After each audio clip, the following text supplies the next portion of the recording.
Good afternoon, everyone. My name is Gustavo. I am working in EMPA in Switzerland. We are working in the frame of the European project called ATMCOM. This project is related to joining of dissimilar materials. It's for aerospace applications, for re-entry vehicles and satellites. So this means that we have to join ceramics to metals. For example, for re-entry vehicles, we are joining CNC ceramic matrix composites to metals. And for satellites, we are joining, for example, silicon carbide and silicon nitride to INVAR. So my part of the project was the organization of the mechanical characterization of the project. And our big point was doing, of course, the characterization, but looking for the best way to characterize these joints. So for this, I'm going to do a little review of how to characterize the joints and explain the ones we choose for this project. Well, we want to characterize the shear. Why? We want the pure shear, if it's possible, because we want to know exactly how we can model, how we can measure in a reliable way these joints. We need that our components, when you send it to the space, that weight is important, that are as lighter as possible, and for that we need to avoid rivets and screws. That's one. We want that. So, for this reliable data, we need to know exactly how it's going to be this year.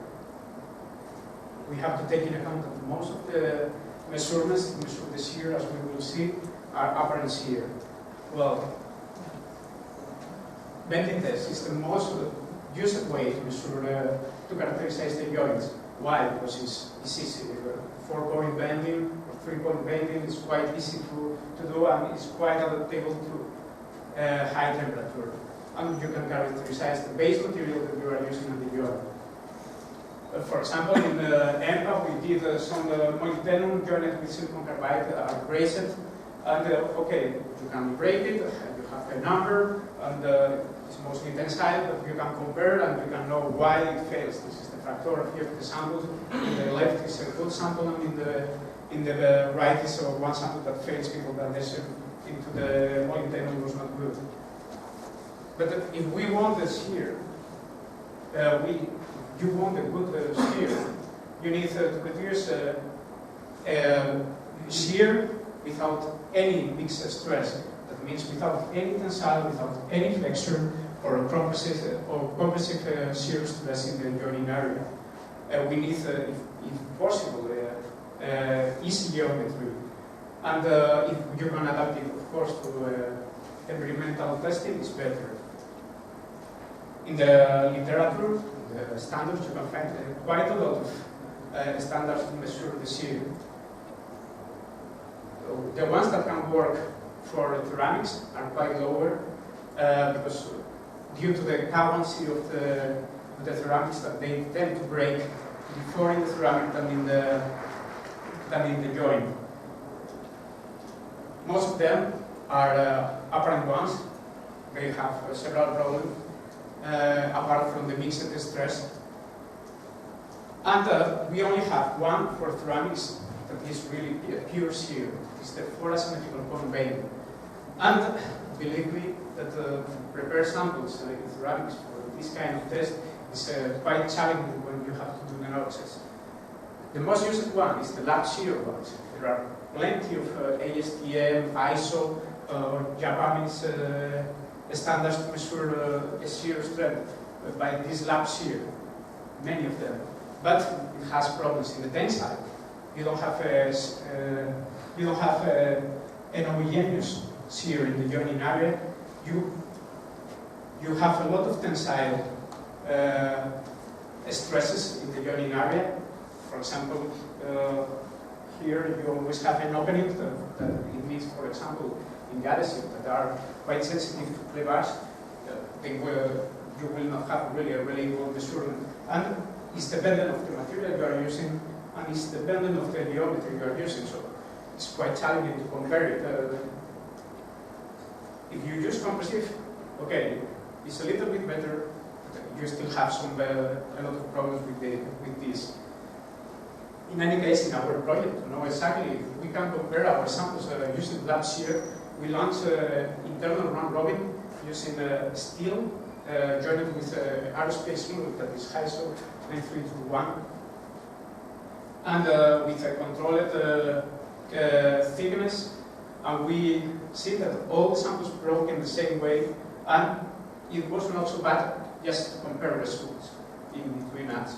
We obtained all of us around 41.5 megapascals, and the deviation of the interlap round robin was not so bad, 3 megapascals. Going to the pure ones, we have the asymmetrical point bending.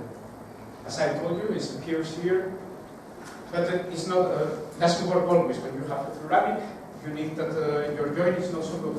You have a good joint, you cannot use this technique.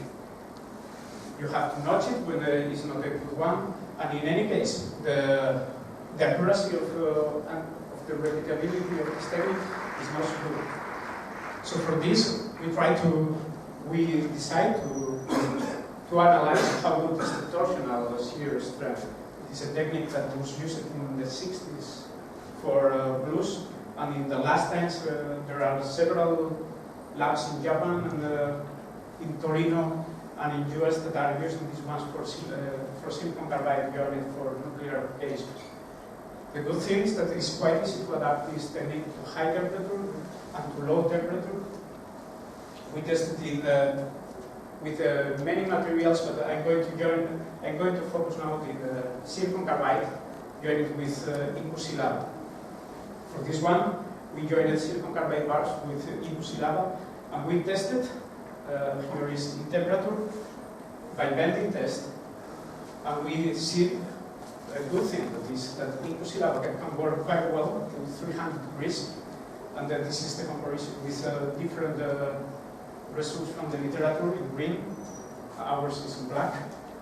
And what we see is that at room temperature, you have a break always in near with ceramic and brace. That means that you have quite a lot of residual stresses. And when you go to up to 300, you start to have an adhesive failure of the brace. So we choose this point. 400, we say that, okay, this is a safe point. We are going to characterize this sample with 4 asymmetrical point bending. We did the notches, that was quite challenging. We break it, and it always breaks in the ceramic. Doesn't matter how you try, if you make smaller notches or whatever, there is no way to really characterize these samples. So really for this system, 4 asymmetrical point bending was not a reliable technique. So we went to torsion, we prepared our samples with brace stopper to avoid to have the upper brace, and these are the results. I think this is in red of our torsional results in comparison with the bending ones. We always measure higher strength measured by torsion, because of course in bending, when you measure in bending, you have tensile, you have compressive stresses. In this one is a pure one, so you can see that our values are bigger and are quite reliable. So this means that the torsion from 400 degrees, at least we can measure. When would you go down to 400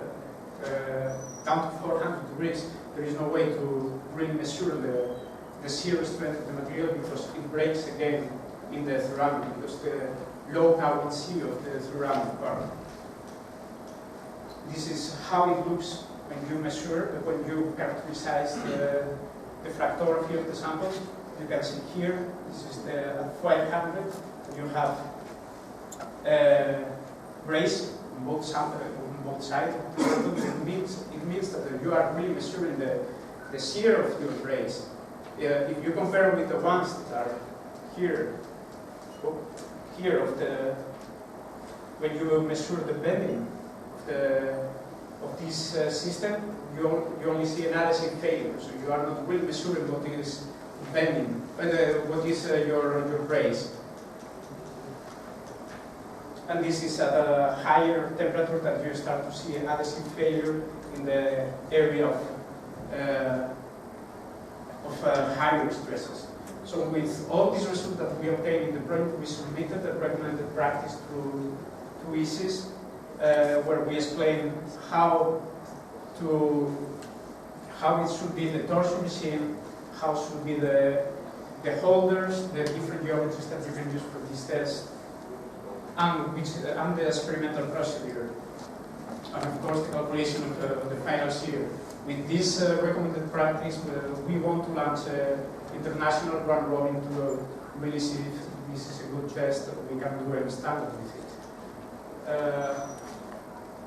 So as conclusion is that the bending tests are okay. You want just to characterize how good is your bending, more if it's a really good joint, and it's really easy to make at a high temperature. Single lab tests are okay to compare if you want to know if one joint is better than the other, but you don't have really a data that you can use for modeling.